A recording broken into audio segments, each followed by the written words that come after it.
जी, अस्सलाम वालेकुम। इस सेशन में हम डिस्कस करेंगे कैंपेन बिल्डिंग स्ट्रैटेजी। जब भी हम कोई नई कैंपेन क्रिएट करते हैं तो अमेज़न हमसे पूछता है कि आपको क्या बिल्डिंग स्ट्रैटेजी रखनी है। और बिल्डिंग स्ट्रैटेजी में हमारे पास 3 ऑप्शंस होते हैं, dynamic bids, down only, up and down, fixed bid. अभी हम डिस्कस करेंगे कि इन तीनों स्ट्रैटेजीज में डिफरेंस क्या है और हमें कौन सी स्ट्रैटेजी कब यूज़ करनी चाहिए। डाउन ओनली का मतलब है अगर मैंने किसी कीवर्ड के अगेंस्ट 50 सेंट बिड रखी है तो अमेज़न मैक्सिमम मुझसे 50 सेंट ही चार्ज करेगा। अदरवाइज वो मुझसे इससे कम चार्ज करेगा, मे बी 20 सेंट्स या 10 सेंट्स या 30 सेंट्स। तो इट डिपेंड्स कि अगर उस वक्त बहुत हाई बिड बाकी सेलर्स ने भी रखी हुई थी तो मैक्सिमम उसने मुझसे बिड जो चार्ज कर ली वो 50 सेंट है। लेकिन अगर पीक आवर नहीं है या उस वक्त इतने सेल के चांसेस नहीं है तब वो मैक्सिमम मे बी मुझसे सिर्फ 30 सेंट चार्ज करे। तो डाउन ओनली में वो मेरी रखी हुई बिड से ज़्यादा चार्ज नहीं करेगा। दूसरा ऑप्शन आ जाता है अप एंड डाउन का। अप एंड डाउन में क्या होता है, अगर मेरी बिड है 50 सेंट तो अप टू 100% अमेज़न मेरी बिड को इंक्रीज कर सकता है। 50 सेंट की जगह वो मुझसे $1 चार्ज कर सकता है, लेकिन वो कब करेगा इसको, जब उसे लगे कि ये क्लिक जो है आपका कन्वर्ट हो सकता है सेल में। थर्ड ऑप्शन है फिक्स्ड बिड का। फिक्स्ड बिड में कि आपने इधर पीक आवर है नहीं है, कन्वर्जन के चांसेस हैं नहीं है, लेकिन उसने जब किसी बायर ने किसी शॉपर ने क्लिक किया आपकी एड पर तो आपको पर बिड वो कॉस्ट पड़ जाएगी जो आपने बिड रखी हुई है। मैंने लेट्स से बिड रखी हुई है 50 सेंट और मुझे 2 क्लिक्स आए हैं तो अब मुझे $1 की कॉस्ट पड़ गई है, ठीक है। तो fix bid actually it's high, मतलब मैं इसको हाई कॉस्ट कंसिडर करती हूँ कि ये बहुत एग्रेसिव हो जाता है, हमें इसके साथ नहीं जाना चाहिए, स्पेशली जब आपकी लॉन्च स्टार्ट हुई है, आपके पास रिव्यूज भी नहीं है। तो आई विल रिकमेंड कि आप बिडिंग स्ट्रैटेजी डाउन ओनली के साथ जाएं। उसकी रीजन क्या है, आपने देखिए बिड रखी है 75 सेंट किसी कीवर्ड के अगेंस्ट, किसी कीवर्ड के अगेंस्ट रखी है 50 सेंट्स, किसी के अगेंस्ट रखी है लाइक 99 सेंट्स। तो अमेज़न मैक्सिमम आपसे वो चार्ज करे, अदरवाइज उससे कम ही चार्ज करे, उससे हाई चार्ज ना करे। सो यहाँ पर ये बहुत कॉस्ट इफेक्टिव रहती है। लेकिन क्या मुझे हमेशा डाउन ओनली पे रहना चाहिए? नहीं, मैं अप एंड डाउन पे भी जा सकती हूँ। मैं अप एंड डाउन पे कब जाऊंगी, जब मैं देखूं कि इंप्रेशंस ही नहीं आ रहे हैं। अभी एड स्पॉन्सर हो चुकी है, मेरी एड लाइव है, 24 आवर्स ऑलमोस्ट गुजर चुके हैं या लेट्स से 12 आवर्स गुजर चुके हैं, लेकिन इंप्रेशंस ही नहीं है। इसका क्या मतलब है कि मेरी बिड इतनी लो है कि अमेज़न उसके अगेंस्ट मेरी एड स्पॉन्सर ही नहीं कर रहा है। तो अब मैं क्या कर सकती हूँ, इधर अपनी बिड इंक्रीज कर लूँ या फिर मैं अपनी बिडिंग स्ट्रैटेजी को डाउन होने से अप एंड डाउन में अपग्रेड कर लूँ। इससे ये होगा कि अमेज़न उस वक्त मुझसे हाई बिड चार्ज करेगा जब मे भी कन्वर्जन के चांसेस हों। तो यहाँ पर एक जो परसेंटेज है वो बढ़ जाएगी मेरी एड स्पॉन्सर होने की।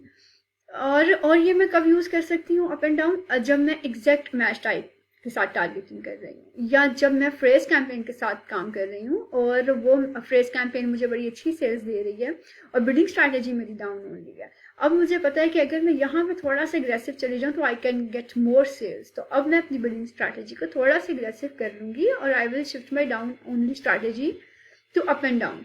लेकिन अगर मैं ऑटो टारगेटिंग कर रही हूँ, ऑटो कैंपेन मेरी चल रही है या मेरी ब्रॉड टारगेटिंग हो रही है, तो I will prefer to go with down only. उसकी रीजन क्या है कि यहाँ पर मेरी बहुत इरेलेवेंट कीवर्ड से अगेंस्ट भी टारगेट होंगी, मेरी बहुत वाइड ट्रैफिक होगी।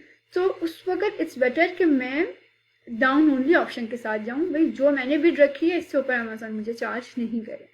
तो ये तीनों स्ट्रैटेजीज होती हैं जिनको हम यूज कर सकते हैं।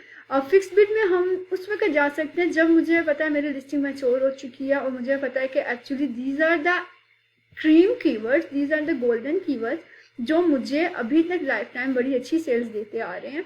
और I am sure about these keywords कि अगर मैं इन पर हाइब्रिड भी रखती हूँ और एक बार अगर बायर मेरी इस एड पे क्लिक करता है तो बहुत चांसेस हैं कि वो कन्वर्ट भी हो जाएगा सेल में। तो उस वक्त तो मैं ये फिक्स बिड अगर स्ट्रैटेजी यूज करूँ तो it will work really well. So otherwise I will recommend to go with down only option or otherwise up and down. अच्छा, अब यहाँ पर एक ऑप्शन आता है adjust bids by placement। इसमें क्या होता है, इसमें आपके पास 2 ऑप्शन आते हैं, top of search, first page and product pages. अब फॉर एग्जांपल मेरी यहाँ पर कैंपेन में चला रही हूँ, एग्जैक्ट कैंपेन चला रही हूँ। अब एग्जैक्ट कैंपेन मुझे पता है कि I am targeting the super relevant keywords और ये वो कीवर्ड्स हैं जिन पे मुझे एनी हाउ रैंक होना है, तो अब मैं कहूँगी कि ओके, बिडिंग स्ट्रैटेजी है मेरी डाउन ओनली, लेकिन अगर मेरी एड अमेजोन अपने सर्च पेज के सर्च पेज पर फर्स्ट पेज पे टॉप स्पॉट पे स्पॉन्सर करता है, मतलब जब ये कीवर्ड टाइप हो तो मेरे एड स्पॉन्सर हो अमेजोन के टॉप स्पॉट पे, फर्स्ट पेज के टॉप स्पॉट पे, तब मैं अपनी करंट बिड के 100% ज़्यादा बिड पे करने पे रेडी हूँ। यहाँ पर मैं इसको 900% तक ले जा सकती हूँ। मैं कह सकती हूँ कि ओके 200% मैं हाई बिड पे करूँगी अगर अमेजोन पर मेरी एड फर्स्ट पेज पे स्पॉन्सर होती है। प्रोडक्ट पेजेस का क्या मतलब है कि मेरी एड अगर प्रोडक्ट पेजेस पर उसकी प्लेसमेंट प्रोडक्ट पेजेस पे शो करता है अमेजोन, मेरी एड वहां पर शो होती है, तो मैं 50% हाई बिड पे करूंगी। अगर अभी मेरी 50 सेंट है तो मैं 75 सेंट पे करूंगी अगर प्रोडक्ट पेज पे मेरी एड शो होती है। और अगर मेरी बिड 50 सेंट्स है तो मैं उस पर 200 टाइम्स हाई बिड पे करूंगी अगर मेरी एड फर्स्ट पेज के टॉप स्पॉट पे स्पॉन्सर होती है। तो ये प्लेसमेंट मैं यूज कर सकती हूँ उन कीवर्ड्स के लिए जिनको मुझे टॉप पे, मैं चाहती हूँ कि जिनके अगेंस्ट मेरी एड हमेशा टॉप पे स्पॉन्सर हो।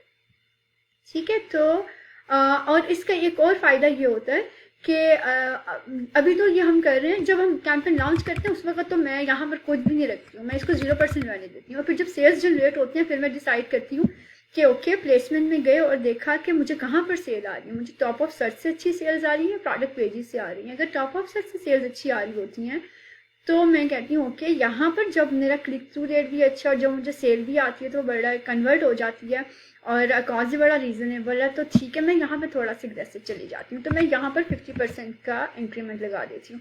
लेकिन मैं देखती हूँ कि अभी तो मेरे बाय डिफॉल्ट 0% है टॉप ऑफ सर्च प्लेसमेंट पे। इसके बावजूद जब भी मेरी जब भी मुझे ऑर्डर टॉप ऑफ सर्च से आया, इसने मुझे बड़ी हायर कॉस्ट दी है, तब मैं टॉप ऑफ सर्च पे परसेंटेज नहीं लगाऊंगी, बल्कि फिर मैं प्रोडक्ट पेजेस पे लगाऊंगी, क्योंकि मैं देख रही हूँ कि जब जब मेरी एड प्रोडक्ट पेज पे स्पॉन्सर हो रही है उस वक्त मुझे अच्छी सेल्स मिल रही हैं, तो फिर मैं परसेंटेज 50% यहाँ पर या 100% यहाँ पर अप्लाई कर दूंगी। और अगर मैं देखूँ कि मुझे सेल्स रीजनेबल आ रही हैं, अच्छी आ रही हैं, कॉस्ट भी रीजनेबल है और मुझे अग्रेसिव नहीं जाना और मैं जिस स्ट्रैटेजी के साथ जा रही हूँ इट्स गुड, फिर मैं यहाँ पर प्लेसमेंट पे 0% ही रहने दूंगी। तो इस तरह से हम बिल्डिंग स्ट्रैटेजीज को यूज करते हैं। प्लेसमेंट को अगर आपने डिटेल में देखना हो तो इस पर एक सेपरेट वीडियो बनी हुई है, आप उसको गो थ्रू कर लें।